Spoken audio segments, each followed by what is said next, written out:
Yes, amahoro y'Imana kuri mwese n'ibihe byiza muri rusange. Nizere ko mumeze neza, nizere ko mukomeje kugenda mugubwa neza cyane mu bice bigiye bitandukanye muhereremo, abadukurikira muherereye mu Rwanda, abadukurikira muherereye hanze y'u Rwanda hose, nizere ko mumeze neza cyane. Ndagira ngo twiganire kuri Perezida William Ruto wa Kenya wamaze gusaba ubufasha u Rwanda. Ni nyuma y'uko mu gihugu cya Kenya hakomeje imyigaragambyo ikomeye cyane. Ibyo byose ndaje tubirebera hamwe, byose tugende tubiganiraho, ibintu birushaho kugenda bimera neza cyane. Ariko ndagira ngo rwose nsabe abantu murebe ibiganiro byacu cyangwa se abantu mwumva amakuru yacu, icyo nababwira cyo nuko tubaha amakuru yizewe kandi mu buryo bwihuse, ibintu bikarushaho kugenda bimera neza cyane. Niyo mpamvu nsaba umuntu wese ukurikira ibiganiro byacu gukanda subscribe kugira ngo ibintu birusheho kugenda bimera neza cyane. Ndashaka ko iki kiganiro buri muntu wese uri bukirebe, ndi kubasaba rwose buri wese akande like kugira ngo iki kiganiro kize kugira like nyinshi, ibintu birusheho kugenda bimera neza cyane. Ariko mbanza no guha ubutumwa gato masegonda nk'icumi gusa kugira ngo twizamukire mu nkuru yacu nyirizina. Hari abantu baza muri komenti bagatanga ibitekerezo ubona ko biri aho ngaho biharabika igihugu ndetse binatanga ubutumwa butari bwiza, ariko ndagira ngo babwire ngo ukurikira ibiganiro byacu jya uhesha agaciro n'umubyeyi wakubyaye cyangwa se uwakureze uwo ari we wese. Jya werekana ko warezwe, hari uburere wahawe rwose, kandi ndabizi ko mwararezwe, uretse bamwe nyine bari aho ngaho ubona ko sinzi ibintu bafite, ariko nabo ndabakebuye kugira ngo ushobora kuba wowe nta burere ufite, ariko ugerageza wubahishe n'umubyeyi wawe wakureze cyangwa se uwaguhaye uburere uwo ari we wese, ibintu birushaho kugenda bimera neza cyane. Ndagira ngo twinjire mu gihugu cya Kenya, uburyo ibintu bimeze. Hakomeje imyigaragambyo ikomeye cyane ndetse binavuga ko hari abasivile bagera kuri babiri bamaze kwitaba Imana. Ni imyigaragambyo imaze iminsi igera kuri 3.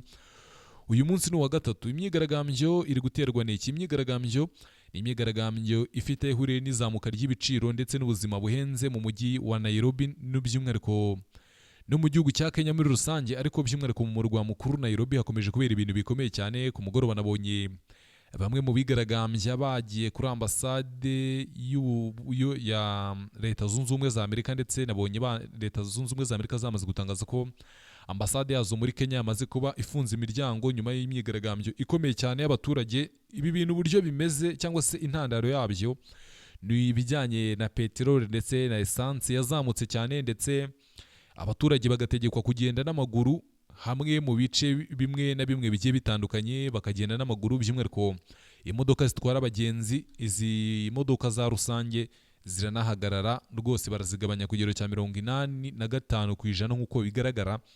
Ibyo nibyo bikomeje guteza imyigaragambyo ndetse yatangiye no gufata bimwe mu bice bigiye bitandukanye byo mu nkengero z'umujyi wa Nairobi. Ibyo byose ni ibikomeje kugenda bigaragara. Perezida William Ruto ku munsi w'ejo hari icyo yabivuzeho ndetse asaba ubufasha bimwe mu bihugu byo muri aka karere, ndetse aragaragaza ko igihugu cya Kenya kiri mu bihe bidasanzwe, ndetse anasaba abaturage kuba bakitwararika ndetse bagasubira no mu ngo. By'umwihariko hari amakuru yamaze kujya hanze, by'umwihariko yatangajwe n'ibitangazamakuru bikomeye cyane mu gihugu cya Kenya, nuko Perezida William Ruto yasabye mugenzi we Yoweri Kaguta Museveni wa Uganda ndetse na Perezida Paul Kagame kumufasha ndetse no kumuha inkunga iyo ari yo yose ishoboka kugira ngo iyi myigaragambyo ibe yacogora. Biravuga ko Perezida Yoweri Kaguta Museveni ku munsi w'ejo agomba kugira uruzinduko i Nairobi mu gihugu cya Kenya, mu biganiro na bamwe mu bahagarariye abigaragambya kugira ngo barebere hamwe umuti w'iki kibazo. Biravuga ko leta ya Uganda ishobora kuba igiye kuba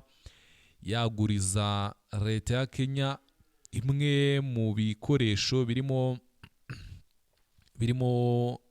imodoka z'abagenzi zikoresha amashanyarazi. Ibyo ni ibigaragara mu bitangazamakuru bikomeye cyane mu gihugu cya Uganda. Byanditse ko Uganda yamaze kwemerera igihugu cya Kenya bisi zigera kuri 75 zikoresha amashanyarazi. Ibyo ni ibintu bikomeje kugenda bigarukaho. Ni mu gihe nyakubahwa Perezida wa Repubulika y'u Rwanda Paul Kagame nawe rwose ntago biratangazwa neza ibiganiro bagiranye cyangwa se ibyo Kenya yasabye u Rwanda, ariko biravuga ko rwose leta y'u Rwanda iri gusabwa mu kijyanye no kuba babafasha mu gucunga umutekano. Ni nyuma y'uko polisi ya Kenya rwose abaturage bemereye nabi bimwe mu bikoresho byayo, amasitasiyo ya polisi amwe n'amwe yatwitswe mu mujyi wa Nairobi. Ibyo byose ni ibigaragara. Biravuga ko u Rwanda ruri gusabwa kohereza bamwe mu bashinzwe umutekano mu gihugu cya Kenya kugira ngo bafashe inzego z'umutekano z'iki gihugu mu kugarura cyangwa se mu kubungabunga bimwe mu bikorwa remezo birimo amasitasiyo ya polisi, amasitasiyo ya lisansi n'ibindi bigiye bitandukanye, ubona ko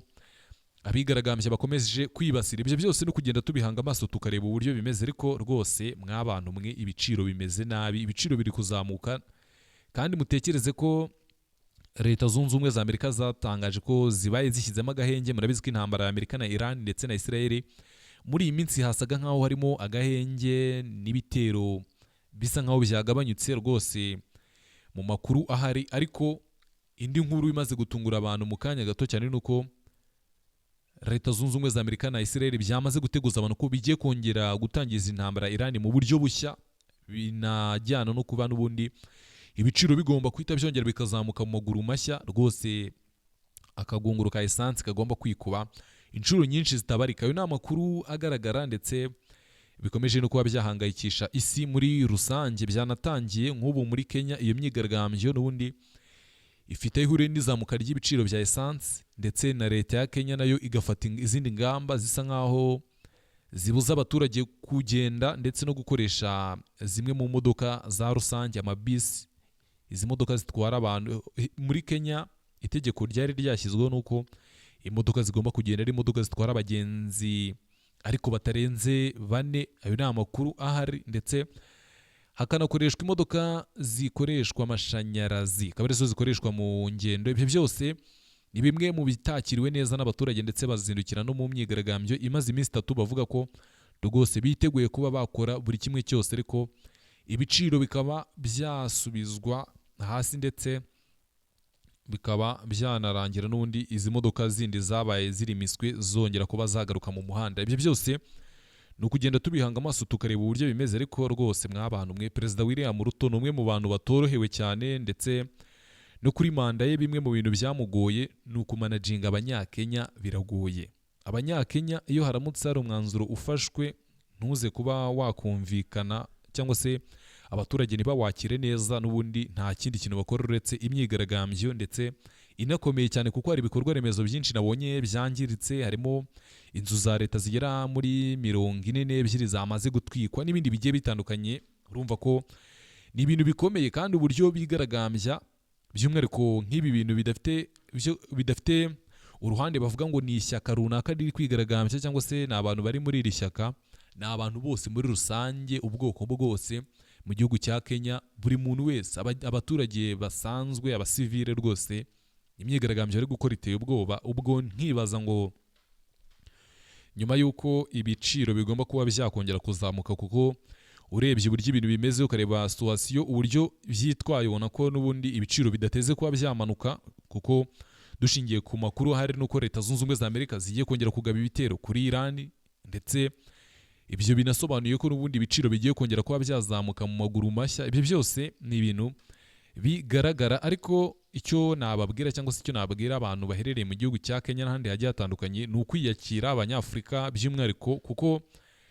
nk'i Burayi ntago bibagora cyane, kuko izi modoka zikoresha amashanyarazi zarahageze, zimaze kuba zakwirakwira mu bice bitandukanye, ndetse n'iyi peteroli ntago iva kure. Twe burya muri Afurika itugeraho yamaze kwikuba inshuro zitabarika, ariko bo niyo yazamuka ntago izamuka ku kigero cy'uko ntago uko umunyamerika yagura lisansi cyangwa se umutaliyani, umuholandi, umunya-Espagne, abongereza n'abandi bagiye batandukanye, ntago ari ko umunyafurika yayigura, kuko muri Afurika igira kuba ihenze ikiri muri ibyo bihugu, ikaza transport zose ziyizana kugeza igeze mu Rwanda cyangwa se no muri Kenya. Ibyo byose bikagenda biteranwa, ugasanga nyine ibintu byakomeye cyane, ibiciro byazamutse, bikanatuma ingaruka nyinshi zitugeraho ziriho n'imyigaragambyo n'ibindi bigiye bitandukanye. Ariko rwose abanyakenya mwihangane, simwe mwenyine. Nubwo nabonye muri Kenya bikabije, muri Kenya birakabije rwose ushingiye ku bigaragara. Perezida William Ruto rero ni umwe mu batorohewe, dore ko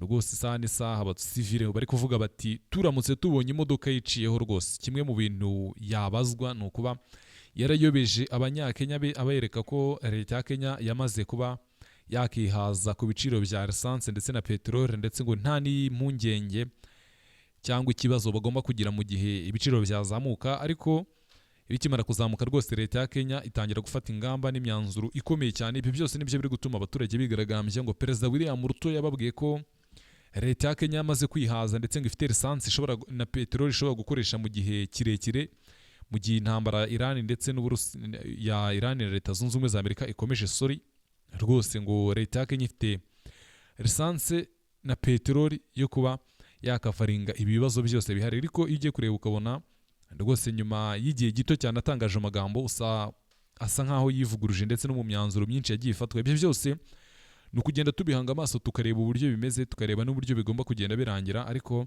ikikwiriye kuba wamenya cyangwa se iki kiganiro icyo ukwiriye kuba wakuramo nuko Perezida William Ruto yamaze gusaba ubufasha abaperezida bagenzi be babiri, harimo Perezida Yoweri Kaguta Museveni ndetse na nyakubahwa Perezida wa Repubulika y'u Rwanda Paul Kagame. Ubwo ibyo byose no kugenda tubihanga amaso tukareba uburyo bimeze, tukareba n'uburyo bigomba kugenda birangira. Reka mfate umwanya nshimire buri wese waduhaye umwanya wo kumva ikiganiro. Uruwa agaciro wowe wamaze kubakanda subscribe nawe utarayikanda, iki nicyo gihe ngwikande kugira ngo ibintu birusheho kugenda bimera neza cyane, dukomeze tubane no mu bindi biganiro byacu biri imbere.